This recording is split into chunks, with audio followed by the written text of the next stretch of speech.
یاریا در بیاویانا زیروانی بوی میوانا یانا دهوک ادگرا چاره خولا یا با کردستان یا تاپا پیدا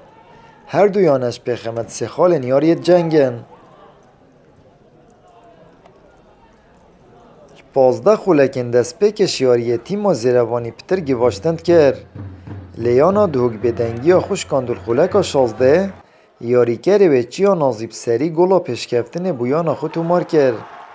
پشتی و گوله چندین دلی و بو هر دویانا چه بون او یانا زیروانی جی مطرسیل سر گولا دهوک پیدا کرد لینش یا انجامی و کف لب کت و اف گیمت بر جواندی یانا دهوک دا اب گولا که به برانبر دو مایی کات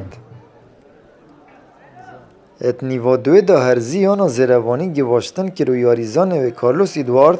شیال خولکا 53 انجامی و کف لب کت لپشت این گپسه خولکانوش انجام خلطیه که کشک یا براوان یانا زیروانی یاریکر احمد زیر و دو بارتی ما دوک پیشه خست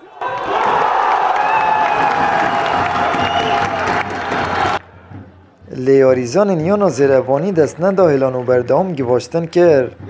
تا کل خولکا 75 دادوانی لدانکا سزای بو زیروانی هجمارتی و یاریزان و عمر ابراهیم سرکفتی بود جبجه نوی دا و دوباره انجام و کبوب دو گلا و یاری جبوی انجامی بدو مایی کات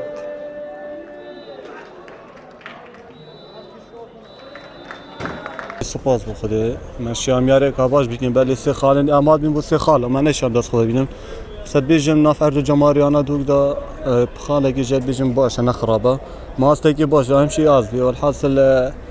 فريق ناخرب الحمد لله استاكي باش بشي بس صار وصل ما كان دي فرصه جبر جكرم بترجعشنا جولا انا دوك ما نشا مستغنات كن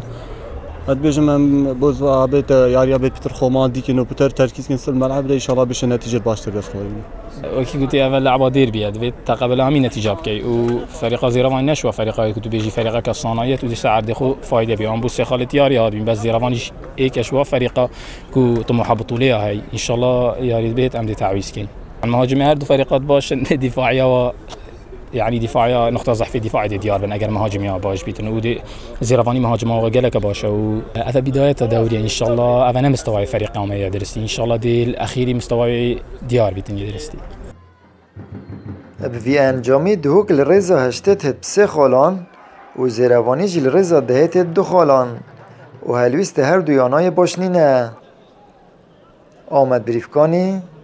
کانال آسمانی پیام دهوک